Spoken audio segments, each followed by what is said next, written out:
Al-Baqarah itu artinya adalah seekor sapi betina. Seekor sapi betina. Kenapa surat ini dinamai dengan surat Baqarah, seekor sapi betina?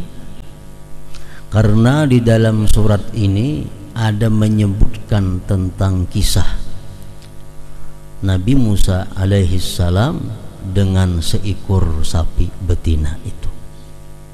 Jadi untuk mengingatkan kembali kejadian yang terjadi pada zaman Nabi Musa tentang seekor sapi betina, maka surat ini dinamai dengan nama itu, Al-Baqarah.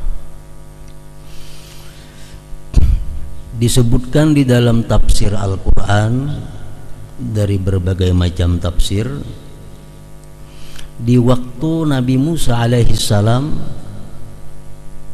memimpin Bani Israel, ada terjadi pembunuhan seorang saudagar yang tidak diketahui pembunuhnya siapa. Akhirnya terjadilah percekcokan, pertengkaran, dawa mendawa. Lalu mereka datang kepada Nabi Musa minta petunjuk. Wahai Nabi Musa, kayak apa caranya kita mengatasi ini? Nah, ada seseorang yang mati, pembunuhnya kada diketahui. Nabi Musa minta wahyu kepada Allah, maka akhirnya Allah menurunkan wahyu kepada Nabi Musa alaihissalam. Innallaha ya'murukum an tazbahu baqarah. Suruh jara Tuhan, wahai Musa, mereka itu menyembelih seekor sapi. Nah, jadi ujar tuh Nabi Musa, wahai Bani Israel, ini wahyu dari Allah, menyuruh kalian menyembelih seekor sapi. Apa hubungannya orang mati nang kada dapat pembunuhnya dengan sapi? Lalu ujar Bani Israel, qalu atattakhiduna huzwa. Wahai Musa, apakah engkau ini maulu-ulu kami? Apakah ikam ini mahulut-hulut kami? Qala a'udzu billah an akuna minal jahilin.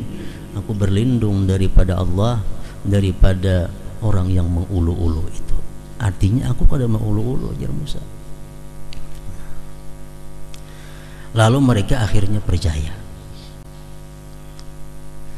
Mereka bertanya, wahai Musa, sapinya itu macam apa nang disembelih?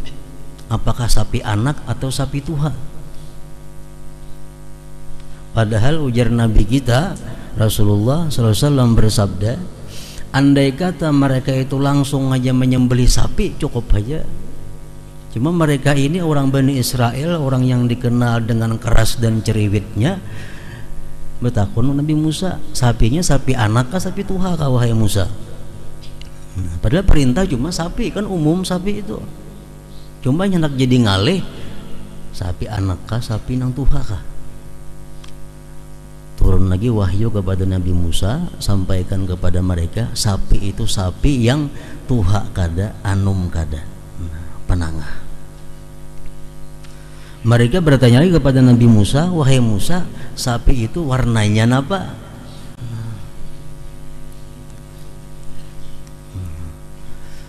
Musa bertanya lagi kepada Allah, turun lagi wahyu. Ujar Musa, wahai Bani Israel, Allah mewahyukan kepadaku bahwa sapinya itu warnanya nang kuning sebijian. Kuning, kan jarang ada sapi kuning. Coklat ada, putih. Ini kuning, nang jelas nampak kuningnya. Kemudian ujar Bani Israel, wahai Nabi Musa, apakah sapi itu sapi ternak kah atau sapi pekerja kah? Kan ada yang membawa gerobak, ada yang membajak, ada sapi yang diingun.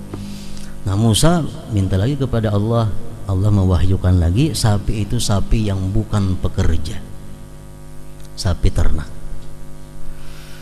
Nah, akhirnya mereka mencari sapi itu ke seluruh pelosok kota beberapa hari, kada bertemuan. ngalih mencari sapinya nang tuha kada anum kada, warnanya itu nang kuning. Nah. Dan lagi sapinya sapi ternak. Akhirnya di suatu pelosok kampung ada seorang pemuda. Pemuda ini dikenal taat kepada Allah dan bakti kepada kedua orang tuanya. Nah, pemuda ini gawiannya sehari-hari mencari kayu. Apabila mana kayu itu dijual, hasilnya dibaginya 3. 1 sagan inya, sepertiganya untuk ibunya, sepertiganya untuk disedekahkannya.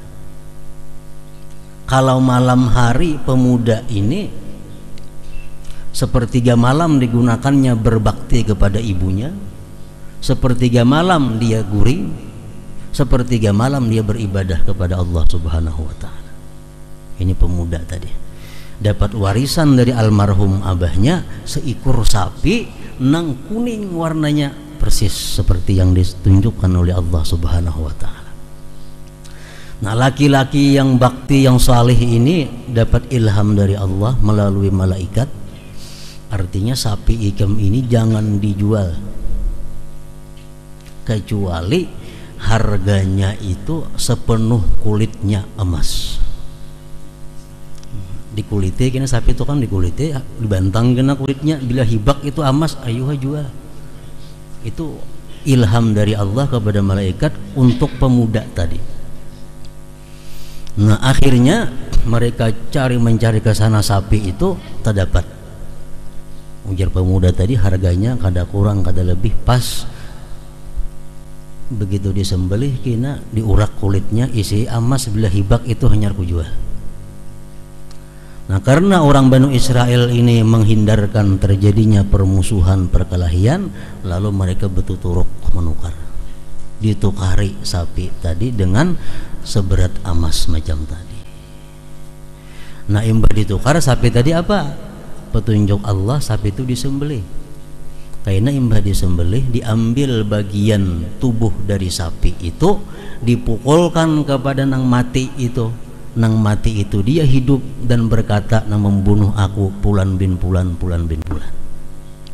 Nah, sembelihlah sapi tadi, diambil bagian tubuhnya, dipukulkan ke lisannya si mayit itu. Mayit tadi berkata, "Katalani Fulan dan Fulan, sepupuku. Membunuh aku Fulan dan Fulan, bersepupu sekali lawan aku." Mati pulang orangnya begitu. Nah, mati hanyar dikubur.